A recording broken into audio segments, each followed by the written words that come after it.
Hello, ladies and gentlemen. My name is Mike Larkin, one half of the Steve and Mike Show. www.steveandmikeshow.com is up and running, where you can hear such shows as you're about to listen to. This is another edition of On the Mic with Mike, and I'm pleased to have on. Now, I've interviewed a lot of the greats in LFC as far as the girls and the overall fighters go, but I have the CEO of LFC on the line, the man, Mr. Shaun Donnelly. Shaun, it's a pleasure to have you on the show.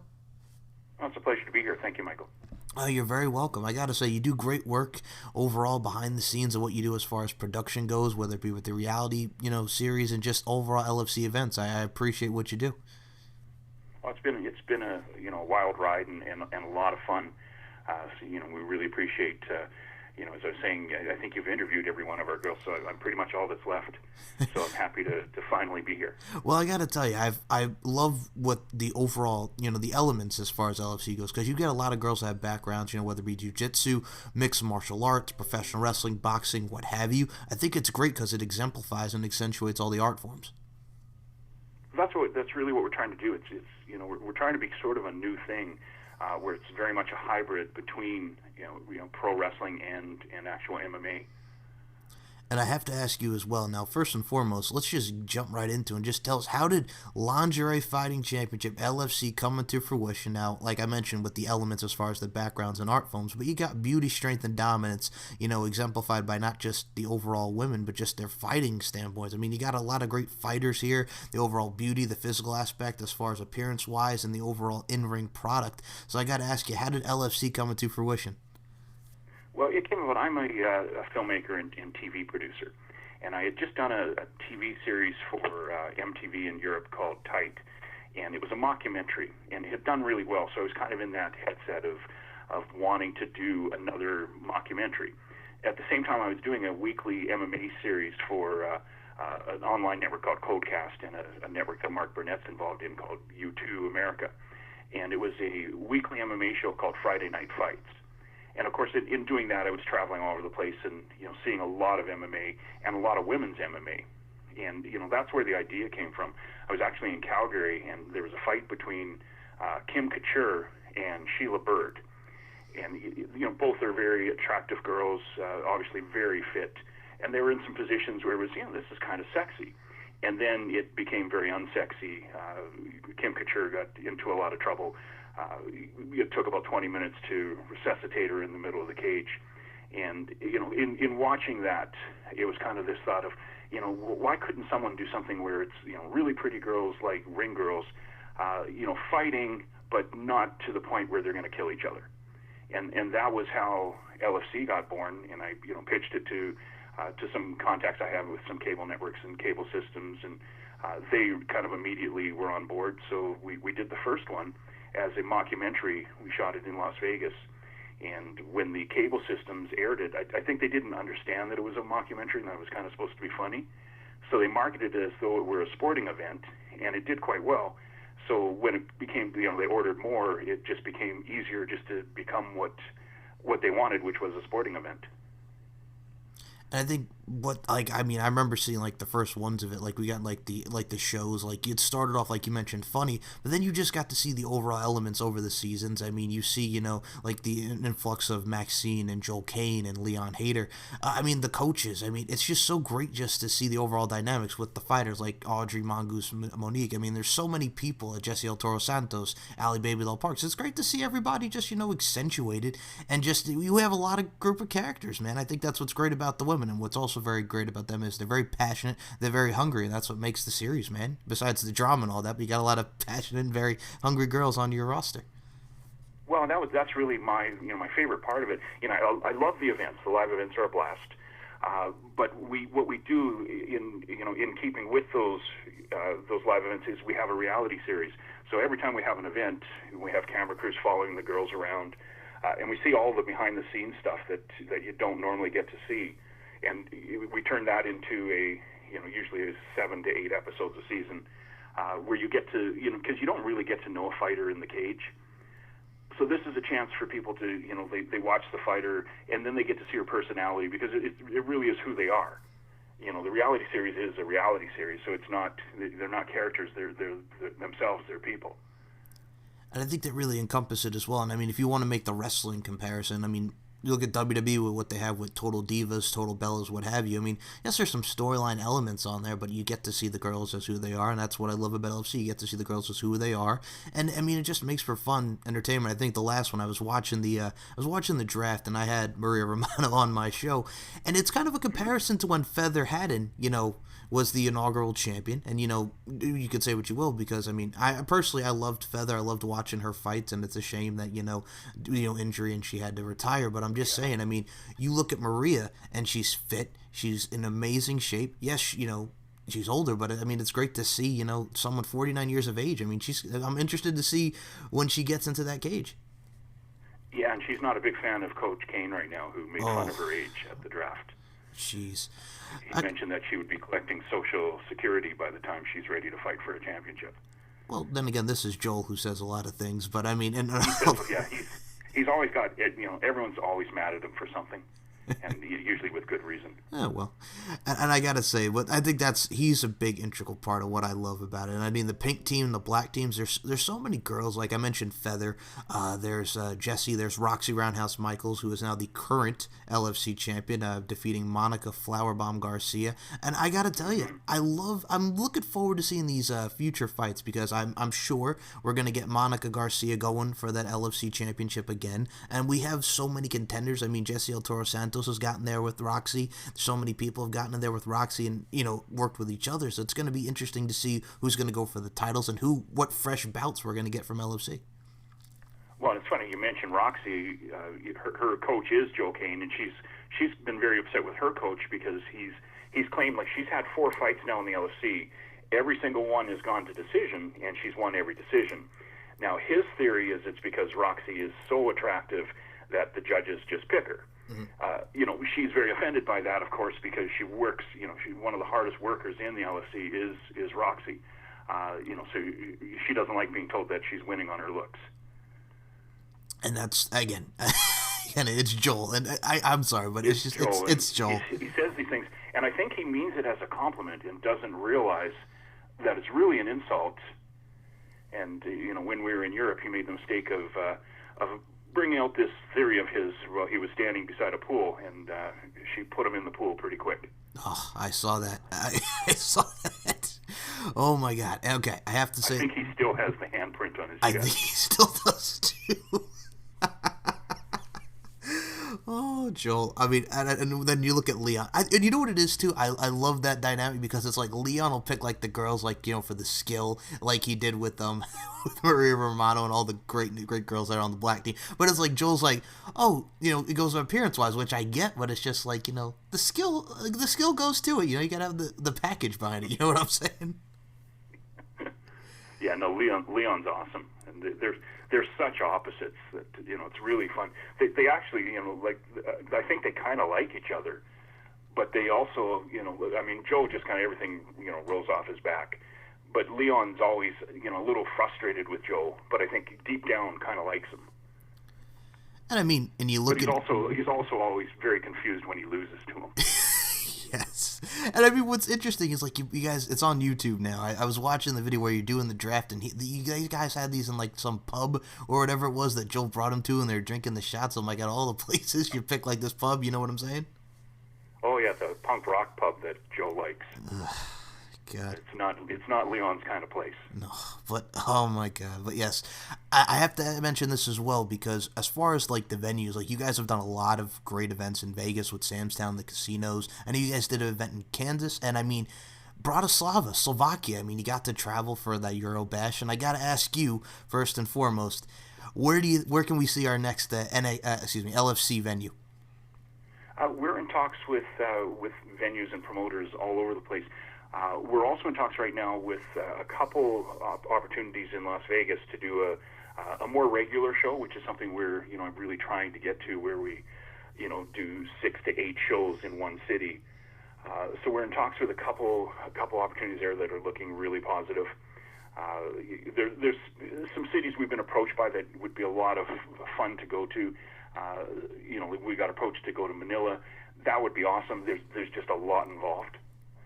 Like you mentioned the show we did in Bratislava, Slovakia. That was an absolutely fantastic time. Everyone loved it. but there was a lot involved in that one. Now I have to ask you because I look at like your Euroblashes and Slovakia. Oh my God, a great show, and I think that's a great experience for the girls like to go overseas. But I have to ask you, has because I look at it in wrestling, and you look at like the hotbeds now, like promotions like ICW, Progress, and you know what WWE's doing with their UK brand and the UK Performance Center and what they got going. Have you guys ever thought of possibly going to the UK, or is Japan an option for the future? Have you ever thought about those markets? We'd love to. We're still at this stage in our development. We're still a for hire show. Okay. So we go where we're hired. So in the case of Slovakia, a promoter in the MMA league over there hired us to come over and do an event. So we're not at the point yet where we just I'd like to be at the point where I just say I want to go to Japan and we go to Japan. Mm-hmm. We need someone to hire us in Japan. Who knows the local market and has a venue lined up.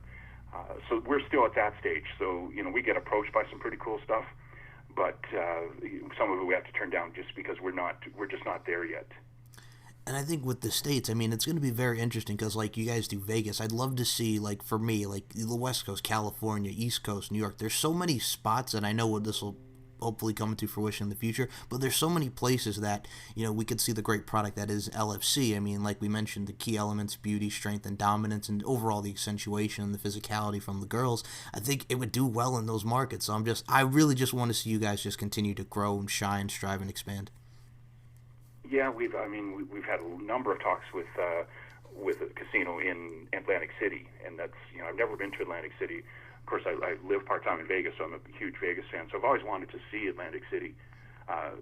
Same with Macau. We had some conversations with a casino there. Just places I would absolutely love to go.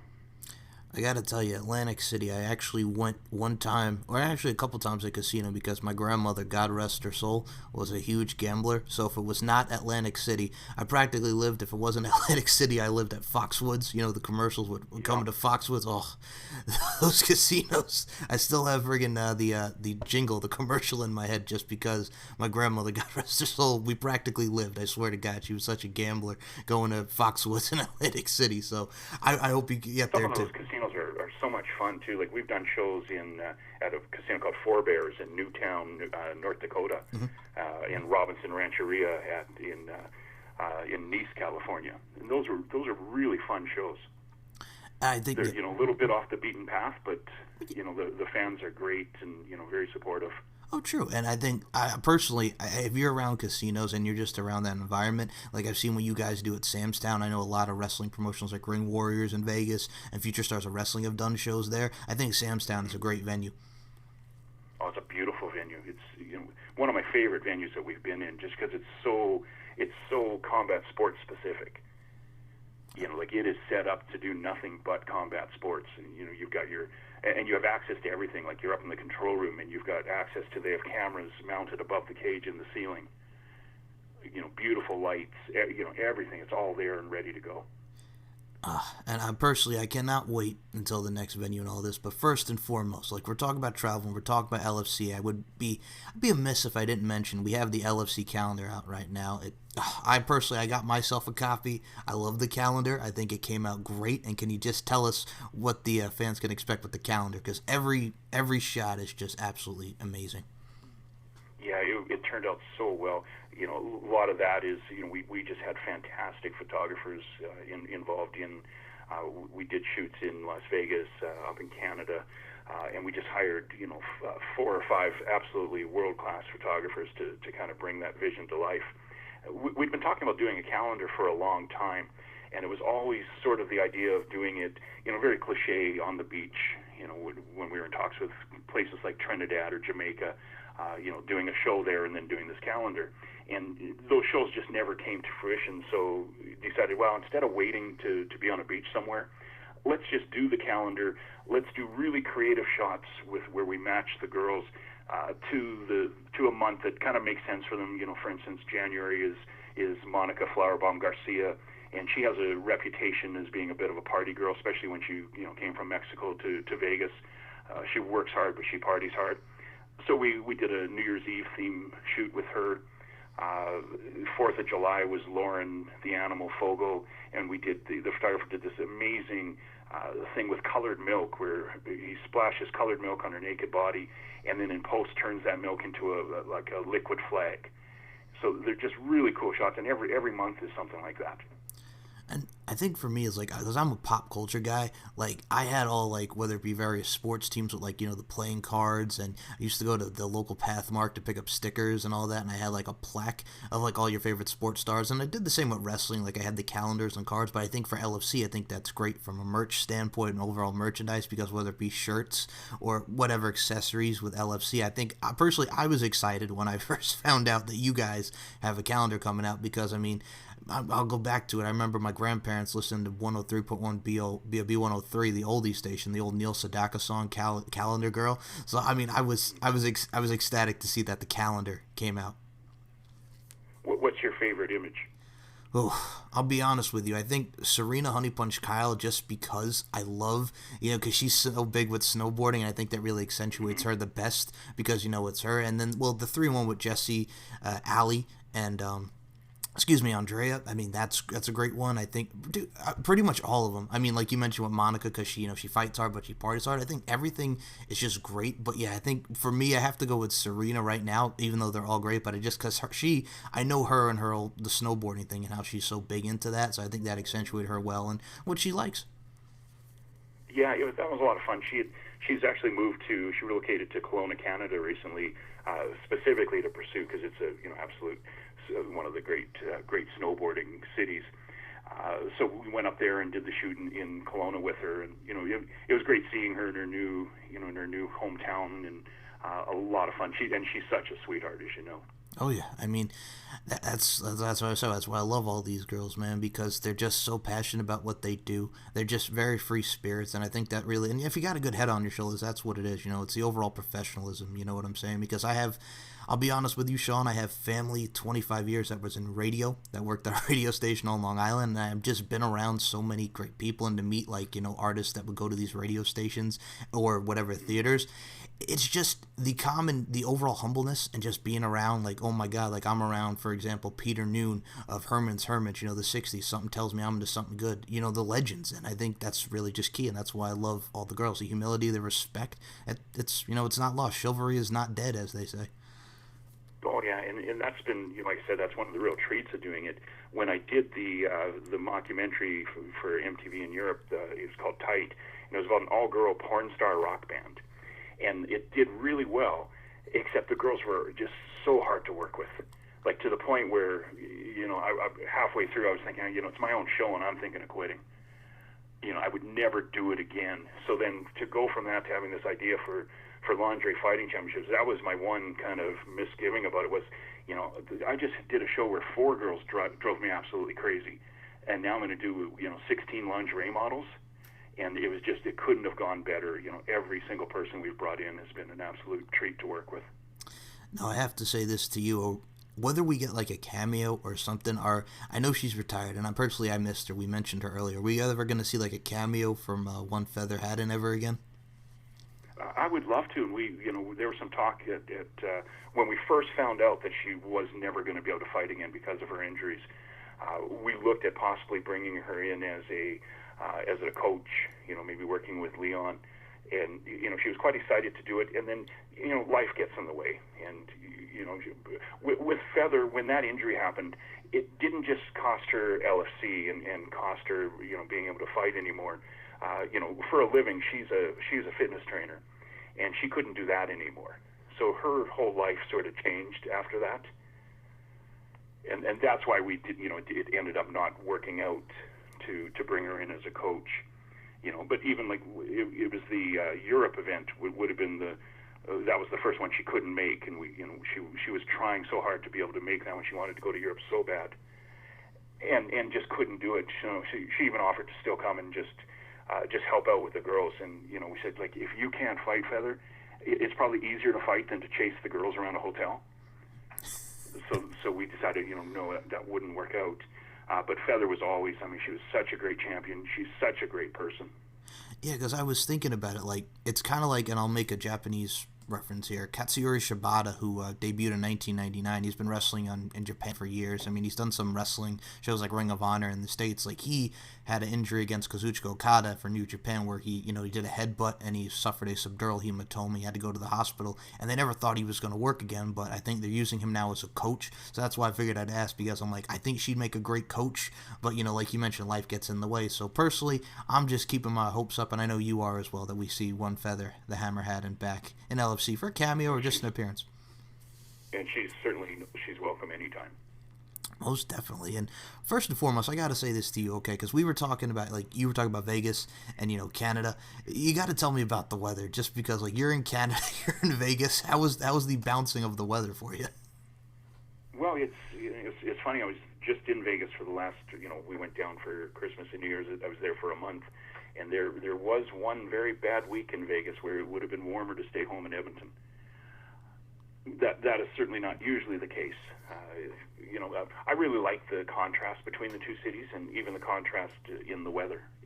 I'm Canadian, so the cold doesn't bother me the way it might some other people. But it's nice to get away from it, to go down to Vegas for a month. But a lot of my Vegas friends, when I say about how much I love Vegas, they say, yeah, but you get to leave. So when it's 110 degrees for, months on end, it's kind of nice to leave that as well. Oh yeah, and I mean, well, it's. I'll be honest with you, it's hot as HE hockey sticks in Vegas, and then you get to go back to Canada where you're at. So I mean, like, I think that's a great contrast. Like me, like I got a 2-hour plane ride, man. I was in New York, and now I'm in Myrtle Beach, South Carolina. I think the only thing that's good about it is we don't get snow, because right now in New York we have a snowstorm coming, and I'm here just sitting pretty. Yes, it's cold, but the sun is out, and the birds are chirping, and it's nice. So I'm gonna tell you right now, it's great in New York, but in South Carolina, man, it's so great when there's no snow. I'm gonna tell you. Yeah, I always describe Canadian winter, especially like I'm Edmonton, which is the furthest north major city, and it's about 1 million people. We're the furthest from the border of any Canadian city, and I always describe our weather as it gets just as cold as you imagine it does, just not as often. Got you.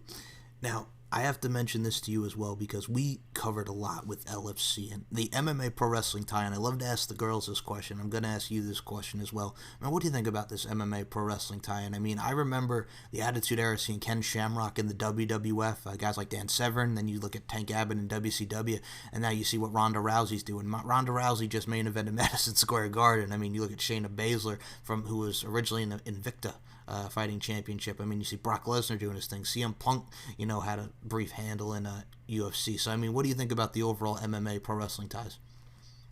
Oh, I love it. I love that athletes are now going back and forth. Now, I certainly think it's much easier to go from UFC to WWE than the opposite. But no, I think it's been really cool, and it's these fighters are becoming even bigger names than they could be in just one sport. And I think that's what's great about it too, is like you accentuate like both elements, because I'll be honest with you, I was one of those kids and I was surrounded by them. Like there was always that argument with MMA and pro wrestling, because people say what they will about pro wrestling. Yes, it's predetermined, but they do get hit and injuries are real. So I'm just like, I was always one of those guys that was neutral, and I respected both, because like we mentioned before, they're art forms and there's both a sense of discipline in both respective sports. So I mean, and it's like pro wrestling is so physical. Yes. They're fabulous athletes. Like you can say whatever you want about about the reality of it, but they're terrific athletes.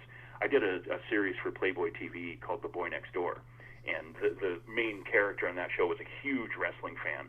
So we had arranged I think in the first season he went and just filmed a wrestling match, because he was obviously into the production side of things.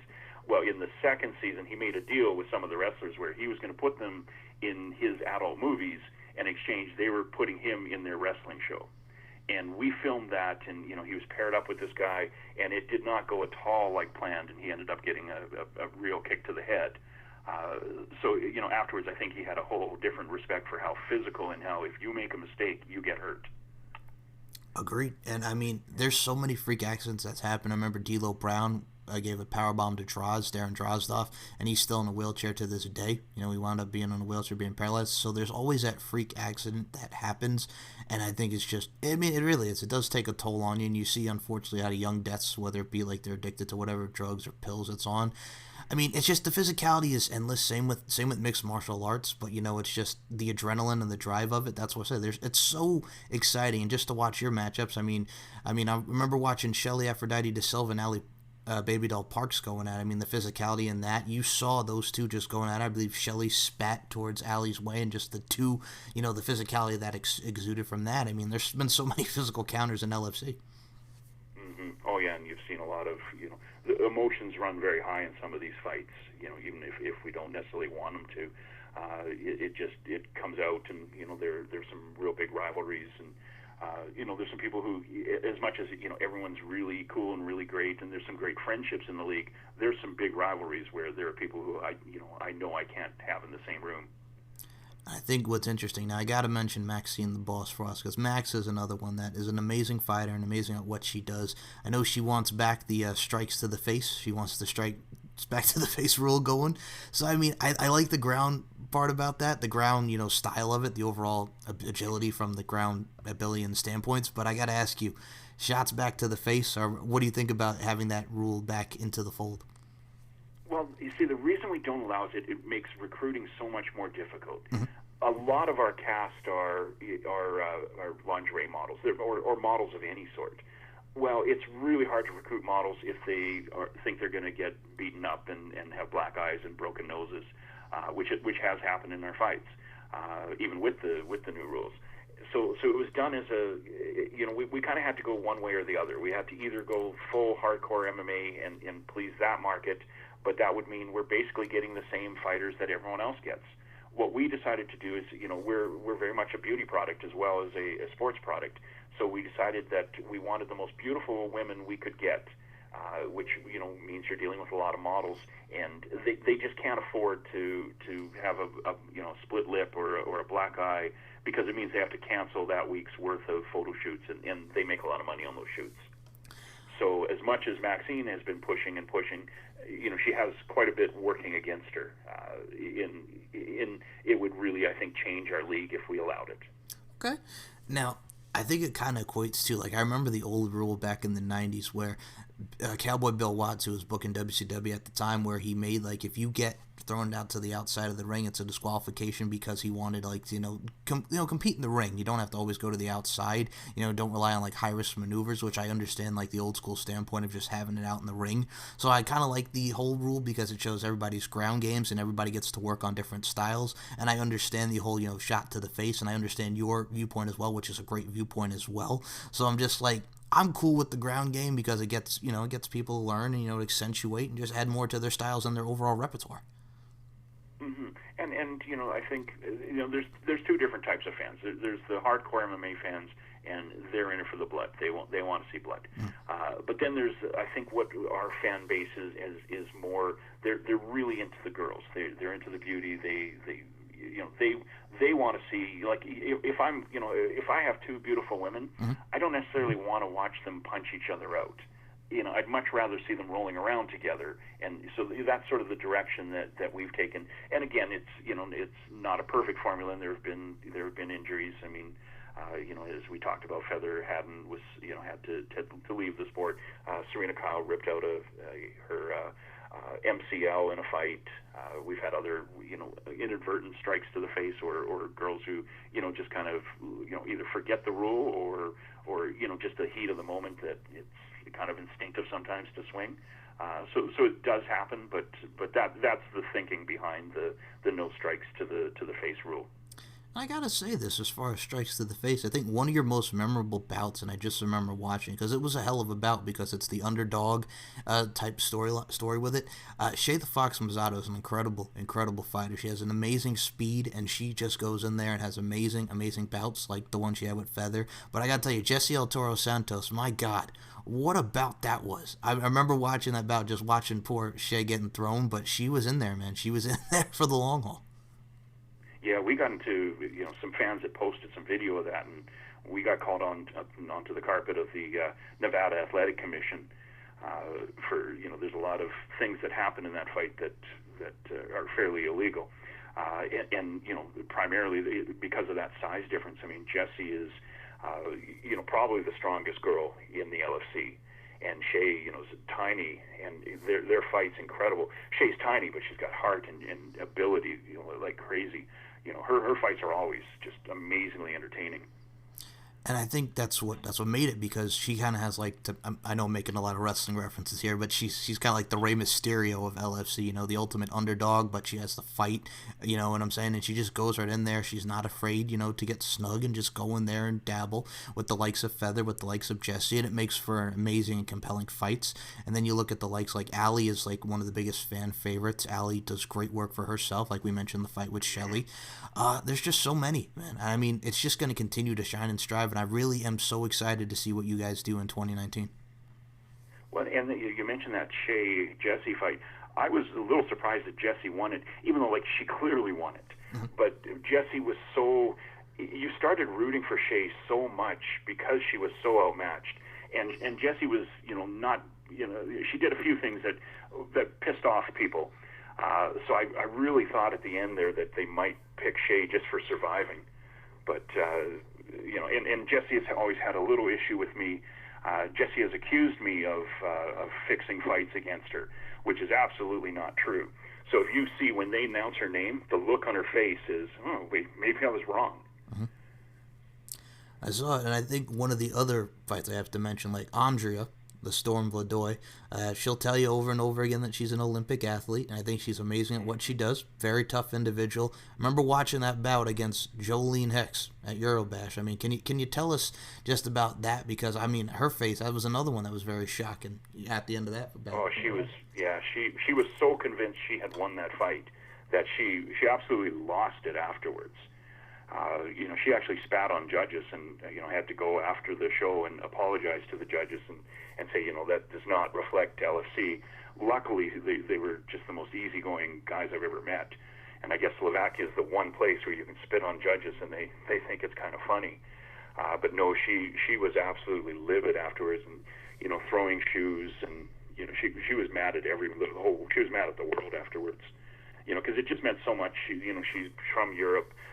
She's from Romania. The event was for the European Championship, and she was just devastated that she didn't win it. But as I've said to her, she has to take a lot of the blame for that. Like if you watch that fight, it's a very evenly matched fight, except in between rounds that Andrea the whole time is on her knees. She looks beat. It doesn't matter that that yes, she's very even inside the actual fight itself.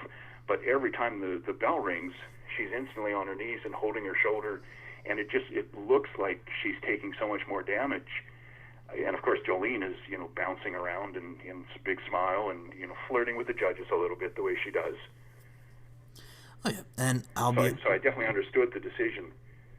Oh yeah, and I mean, it was very highly contested. And personally, I watched that fight. And I mean, it was just tough all around, man. Because I mean, the adrenaline was flowing from Andrea after the fight, and I mean, Jolene, they both held their own. And I mean, that's really what makes LFC exciting. Now, I'm not a fan of the spitting on the judges and all that. I mean, it's like you mentioned Slovakia. I guess it's where they think it's funny, but I mean, she was very high strung in that, and I know she's just going to come back better than ever. I mean, both of them are. You know what I'm saying, Shaun?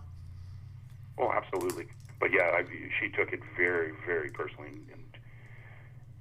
and she's just now, I think, talking to some people again. So, I will say this. Now, I do remember when this was announced, and I had to ask you about this. So, I remember when Tough TV picked up LFC. Can you talk about the feeling we all got on Tough TV? Yeah, Tough TV was, it was the home for our reality series for the first 4 seasons. Unfortunately, they went under last year. So, and we've got 2 more seasons already shot. We're in talks with a number of networks interested in picking up the whole series, but especially the 2 new seasons. And one of the seasons is about the calendar. The whole time we were shooting that calendar, we were also shooting behind the scenes and the whole process that went into it. And it's really cool footage. So we're hopeful to have an announcement on a new network for the series, which is LFC Exposed. We hope to have an announcement in the coming weeks. Now, I have to ask this about you, because with your work and what you do as far as like the imagery and the art form of like photos and the overall production, what made you want to get into production, Shaun? My background is advertising. I used to own an advertising agency. Of course, did a lot of commercials. Didn't always find that the most creative thing in the world. And at some point, I think I got a little bored of doing commercials, of doing advertising, and I had an opportunity to do a TV series. And it was, I had this ad agency, and I got approached by an adult video company who wanted me to do advertising for them.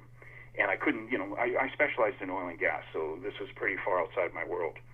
And I couldn't really think of anything I could do for them, except, at the time there was a lot of TV series going on about the adult industry, about, kind of alternative lifestyles. So I simply went to them and said, listen, what if I can get you guys a TV series? Could I own it? And I'd never done a TV series before, so I think they looked at me like I was crazy and said, well, sure, you could own it.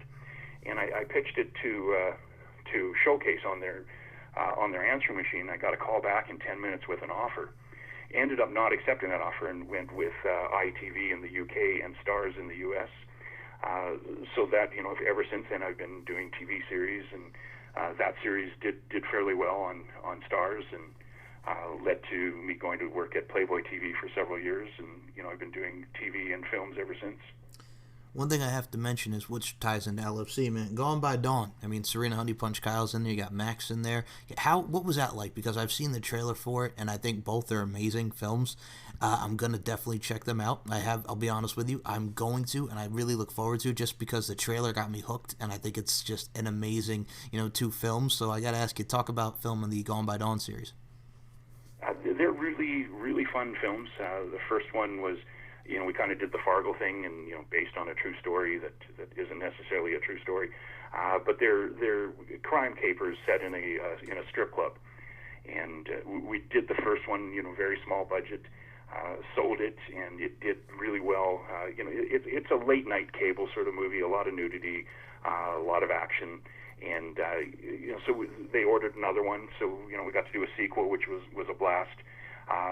In both movies, Serena plays a fairly, not a main role, but fairly major part. And we were able to bring Maxine into the second film.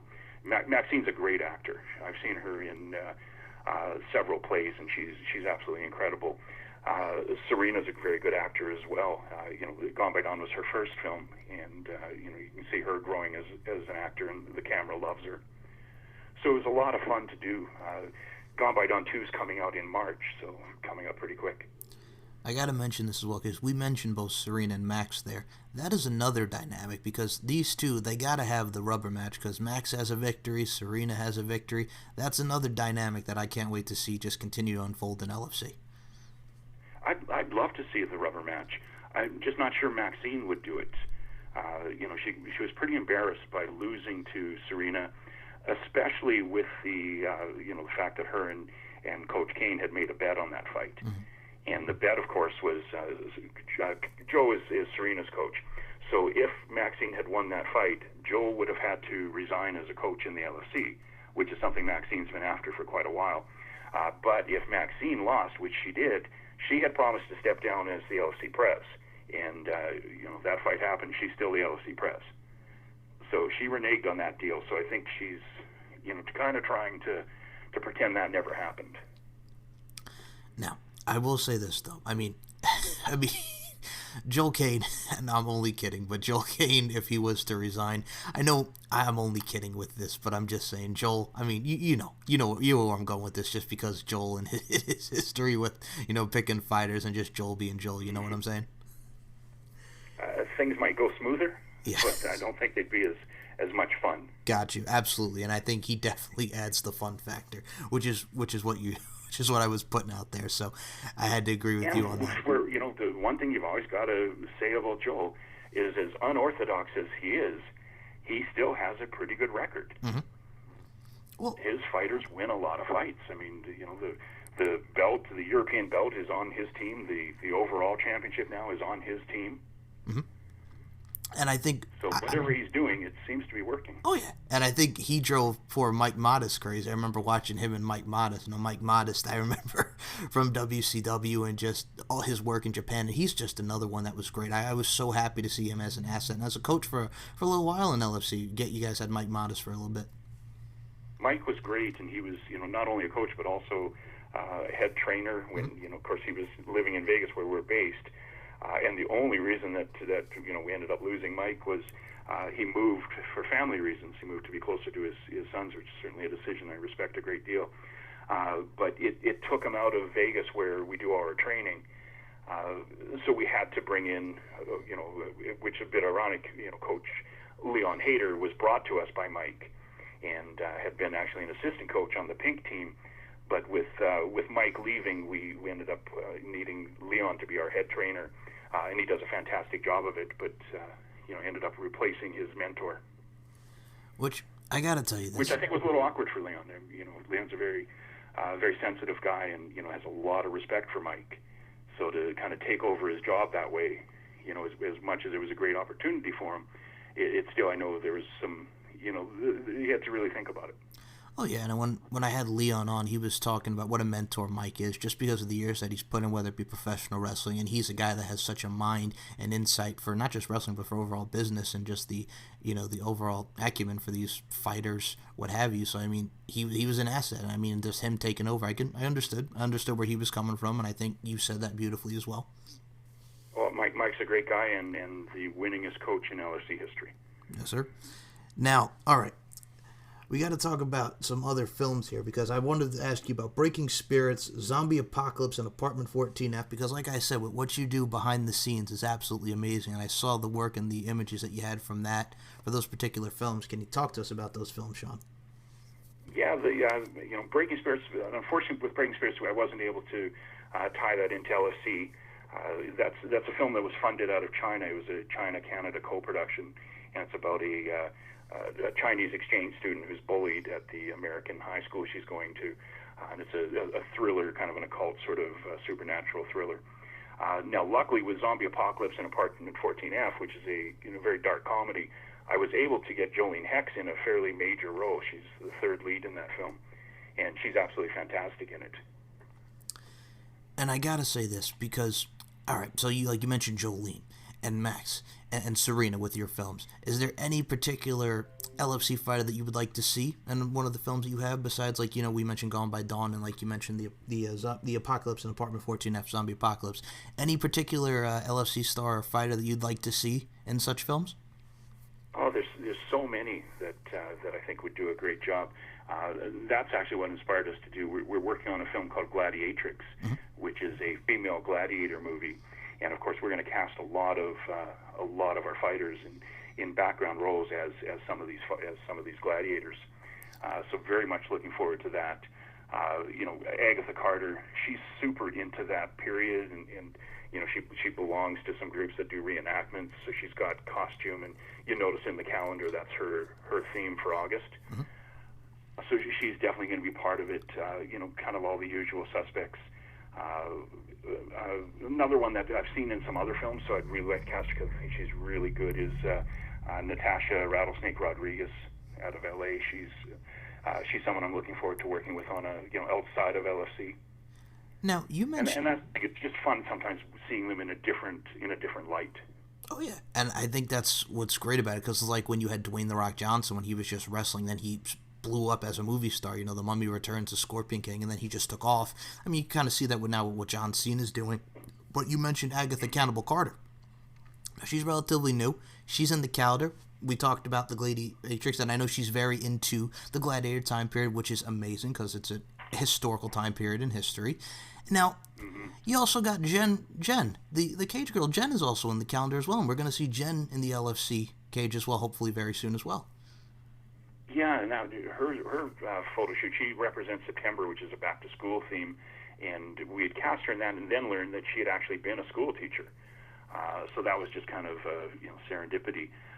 But one thing, casting her, she hasn't had a fight in the LFC yet. She was our cage official, and at our last event there was an incident where a member of the crowd came up and grabbed Monica, and it was Jen who immediately came to her defense.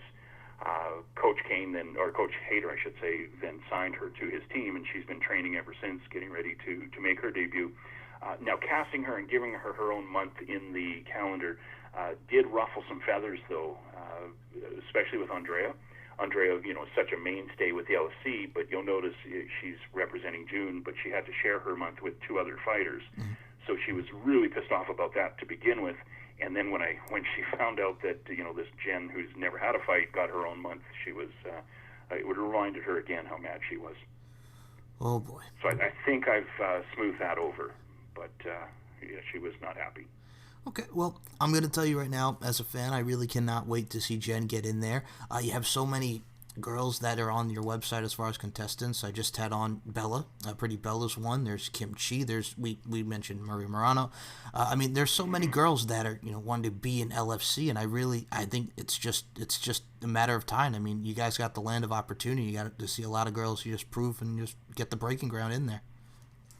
Well, one thing we're working on, one of the opportunities we're pursuing in Las Vegas right now, is a kind of a smaller show than our main events, but a kind of a developmental show where we take some of these new girls who are wanting to get into it and pair them with an established fighter, kind of similar to UFC sparring events, and having that as a televised but also open to the public event in a smaller venue.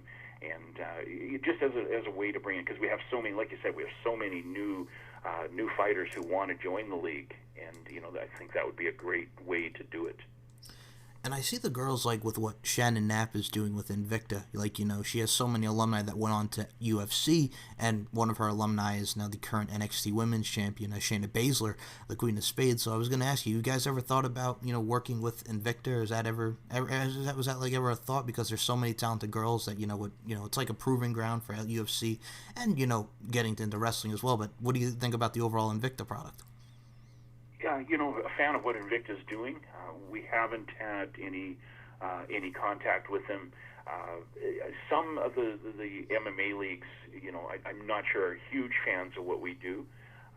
So I don't know if there'd be an opportunity there. And the reason I say that is the show we did in Europe, which was a huge success. Yeah. We did it in a big stadium called Hound Arena, and it was a joint show between us and an MMA company, a local Slovakian MMA company called Fusion Fight Nights. And, typically they got about 500 fans to their events. Well, this night we had almost 3,000 fans. And the cheers for how it worked was they would put out two of their fighters, then we would put out two of ours, and we alternated all night long. And the cheers for our fans or for our fights were quite through the roof. And everyone stayed around for our main event and then left immediately after before theirs. So there was I think a lot of the promoter loved the idea because he knew he could sell a lot of tickets. The MMA league itself, weren't crazy about sharing a stage with us. And I think, well, I got to say this as well, because the interactions overall, like we're talking about here, with MMA companies, etc. But I look at what you guys, with the YouTube comments, are just absolutely hilarious, because there's so many men that are enamored with the girls and the overall fight and the overall presentation of what you guys do. Then you get those detractors, which is just like, everybody has an opinion, so it's just like, let's just enjoy it for the art form that it is. You know what I'm saying? Because I know people just look at it like, oh, it's girls fighting in lingerie, but no, it's girls who are, yes, the beauty aspect, but, we're also accentuating the fact that they can get physical and their overall them as an athlete, you know what I'm saying? Oh, absolutely. And sometimes the detractors are the funnier comments. Mm-hmm. I don't know if you've noticed on our Facebook page, but every a couple times a week we'll take the funniest comment from the page and put it into a meme with a photo from that event. And some of them are hysterically funny. They are, and I urge anybody to check them out, because I look at these people and I'm just like, I laugh because it is very comical, but it's just like, because Shaun, I had Greg on the show, and I know Greg works with a lot of people. Floyd Mayweather's gym, he's mentored by Floyd Mayweather. Yes. Legit. Oh my God, Mayweather Senior. I mean, he works with these girls, and I've seen the drills that he does, and he'll make you go until you pass out, because he's just so intense at working these girls, and that's why he's so passionate and he's so great at what he does. Yeah, some of the new girls, when they first get to the gym, we'll pair them with Greg, who's the real top boxing instructor and trainer.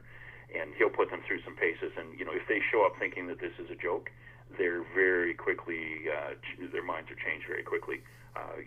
We've got some on our reality series where you see them, they're passed out afterwards.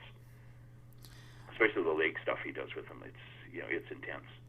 Well, I think that's how you have to be because you're going in this big fight feel. And, I mean, here's a guy, like we mentioned, worked with the Mayweathers. I mean, one of the top fighters ever, Floyd Mayweather Sr., Floyd Mayweather Jr., respectively.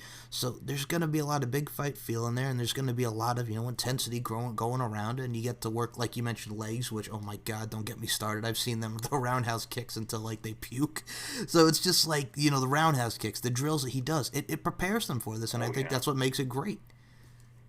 Yeah, yeah, and we post some of those training videos, and I think we get a little grudging respect from some of our detractors when they see that and say, okay, that's a lot more than I expected. Exactly. And I'm going to tell you this right now. I cannot wait for the next event. I'm happy. I got the calendar on me. I love the calendar. It came out wonderfully. And I'm going to tell you this, Shaun, as we're coming towards the end of this. Anytime you want to come back on this show, like I've had a lot of the girls on the show, and you yourself, sir, I'd love to have you back on and we'll talk some more LFC. Oh, I've had fun. I really appreciate everything you've been doing for us, and I know the girls love coming on your show. I appreciate that, and I appreciate the girls, just like I said, because there's so many great athletes here, and just appreciate it for what it is, exuding the beauty, strength, and dominance, and just incorporating the key elements of jiu-jitsu, boxing, wrestling, and MMA, all respectively. So my love and sincerity and respect to all you guys. So before I do close out, any advice, because there's going to be some girls listening to this, man, any advice that you have to the girls that want to, get into LFC or pursue a career like, with LFC? Well, what I tell people when they want to join is always that they have to be.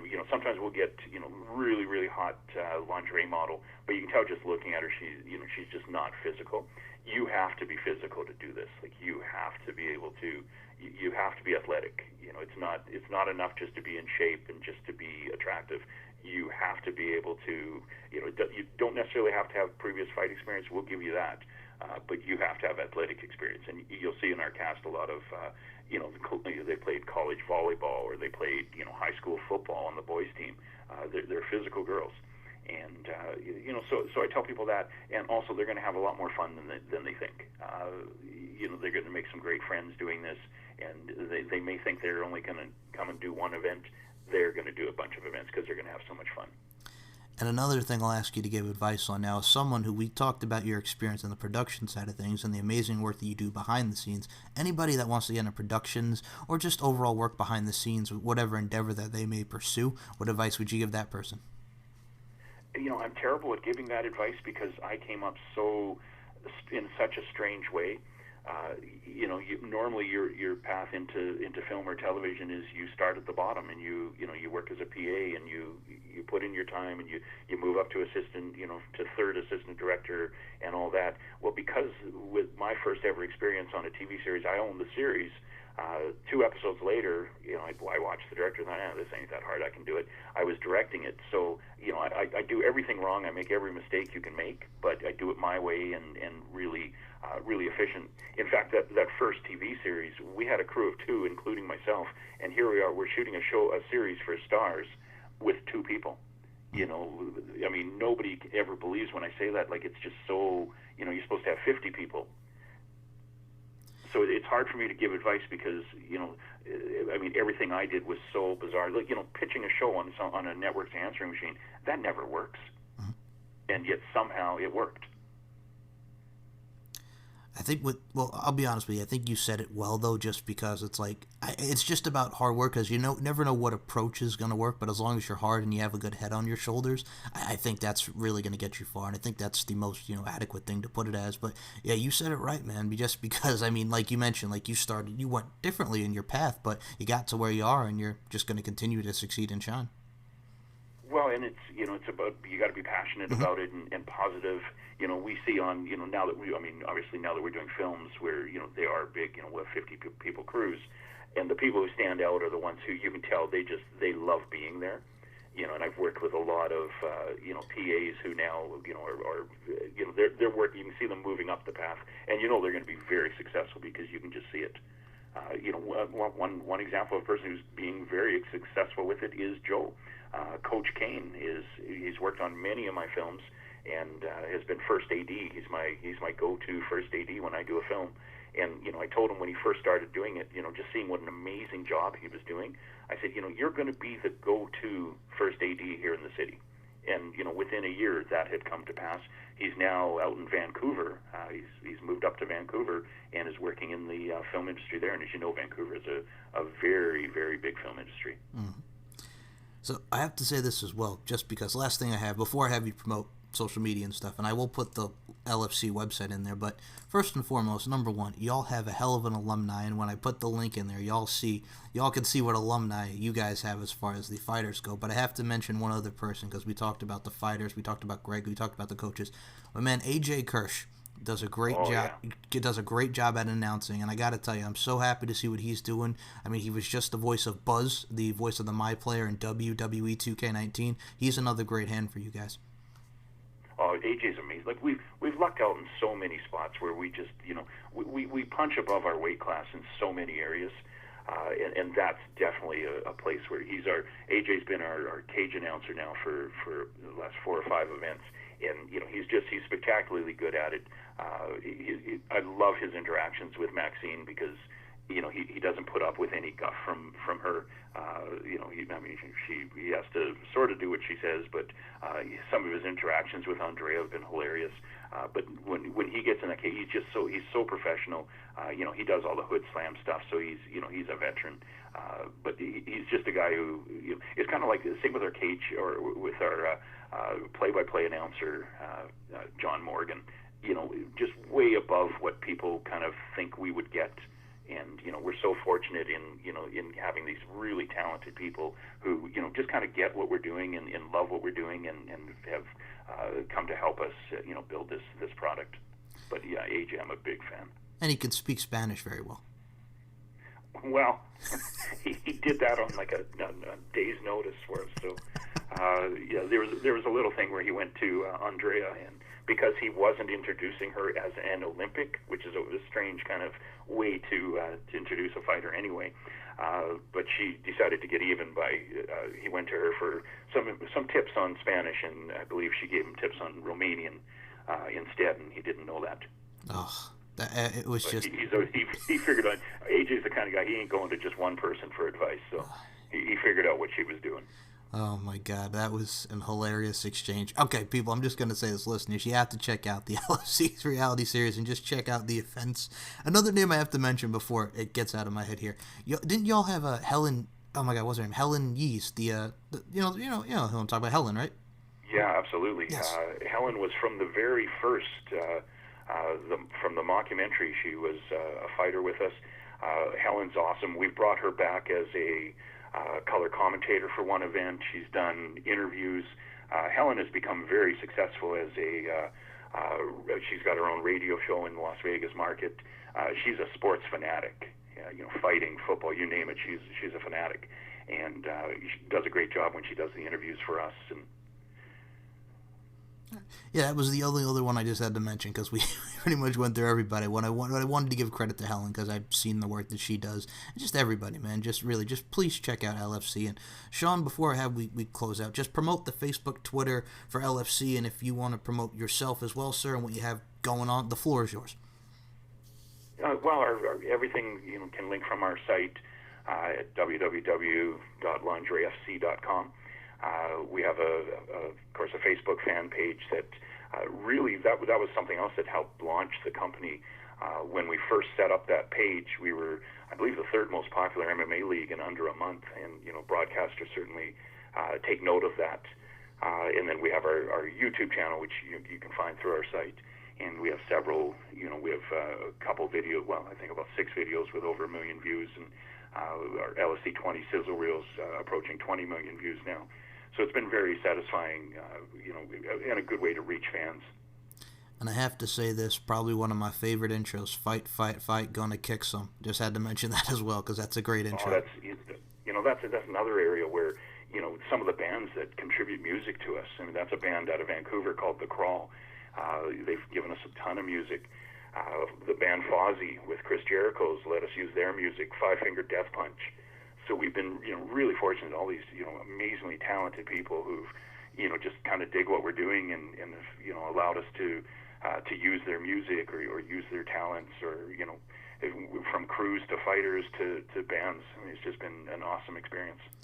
I just gotta say now, just after you mention those bands, makes me just want to go put on my playlist because I have all those bands, with the exception of the Crawl, which I will check out on my playlist. But you have a lot of great music. Great, just straight ahead music, rock and roll music. Exactly. Fantastic band. So I can't wait to check all that out. And Shaun, final words just for the LFC fans, and just any final words to the fans. I've been supporting y'all for the longest now. Well, we really appreciate that support, and we have some. I think 2019 is going to be a great year, and a lot of exciting developments coming down the road. All right, and Shaun, I can't wait to have you on again. Thank you so much for your time, and for Shaun Donnelly, my name is Mike Larkin. Stay tuned for more interviews on the Mic with Mike, and I'll talk to you soon. Everyone, have a great weekend. Thank you for listening.